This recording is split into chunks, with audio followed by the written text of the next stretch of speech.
Salut tout le monde, c'est Alice. Ce mois-ci on se retrouve pour une petite vidéo qui sera du coup un petit peu plus courte que ce que j'ai pu faire assez récemment, parce que ce mois-ci je vais vous présenter un one-shot qui sortira pour la Saint-Valentin 2021, mais je ne serai pas seule pour le présenter car je serai accompagnée par moi, Sly, son fidèle serviteur.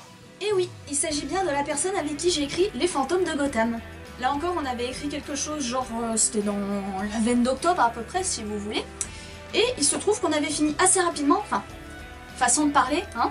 Et du coup, j'ai pu constater que ça pouvait être prêt pour la Saint-Valentin qui allait suivre. Donc du coup, je me suis dit que c'était la parfaite occasion pour le publier. Il s'agit d'un one-shot de type histoire d'amour. Pour changer de mes habitudes. Ça raconte l'histoire de Jonathan Crane, d'Épouvantail, et de Susan Skinner, un OC créé par Alice.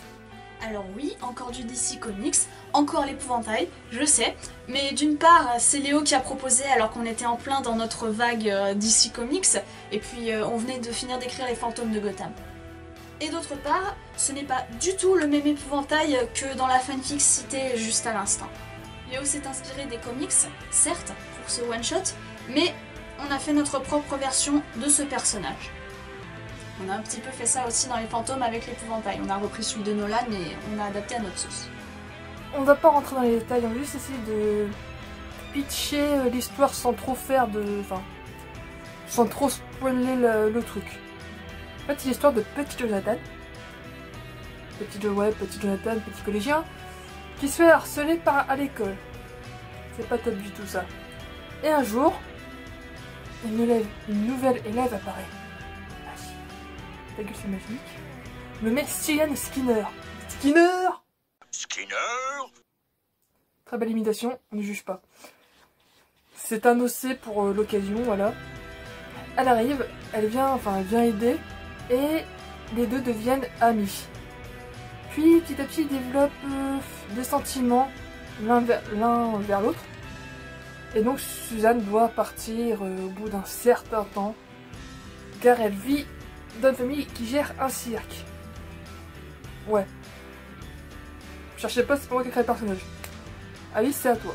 Bon, je pense que vous vous doutez de la suite, on a vu ça 1 million de fois dans la fiction. Cela dit, on espère que ça vous intéressera d'aller le lire et aussi que ça vous plaira. Cependant, il faut que vous sachiez quelques petites bricoles avant d'aller lire cet OS. D'une part, il y a 2 versions. De base, il devait y en avoir qu'une, mais il se trouve que Léo avait souhaité réécrire un certain passage et du coup changer la fin. Il voulait voir en fait ce que ça donnerait avec ce dont on avait commencé à parler quand on débutait sur l'établissement du scénario, tout ça. Du coup, il y a la bonne fin et la mauvaise fin. Mais je vais pas vous indiquer laquelle dans cette vidéo. Ça ne sera validé que dans les notes de chapitre, dans les notes de fin que je mets à chaque fois que j'écris un truc. Quand j'écris un chapitre par exemple, j'aime bien mettre des petites notes. Des fois, il y a des anecdotes, des machins. Pour moi, c'est utile. Enfin, pour moi, j'aime bien raconter le cheminement des chapitres et tout. Des fois, j'ai des anecdotes. Donc du coup, en général, j'écris des trucs. Et du coup, c'est là-dedans, dans celle de la mauvaise fin, du coup, que vous aurez la confirmation. Parce que la bonne fin, du coup, ça sera pas validé. Mais voilà. Du coup, vous saurez.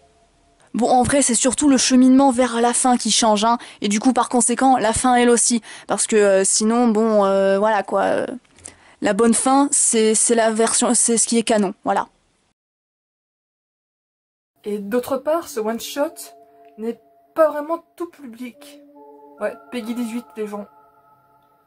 C'est pas moi. Alors, il n'y a pas de gore, mais quelques scènes de...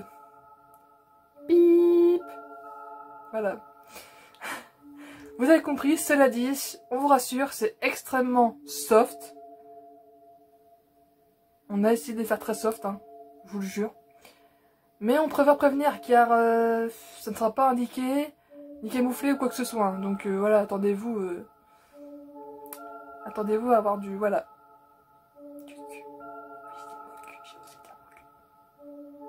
Et bien sûr, comme pour les Fantômes de Gotham, nous attendons vos retours, que ce soit sur la version canon ou la version fin alternative. Voilà.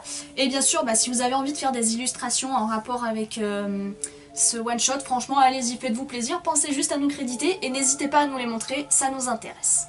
On vous souhaite tous une bonne lecture et joyeux Saint-Valentin! Chaud! Bisous!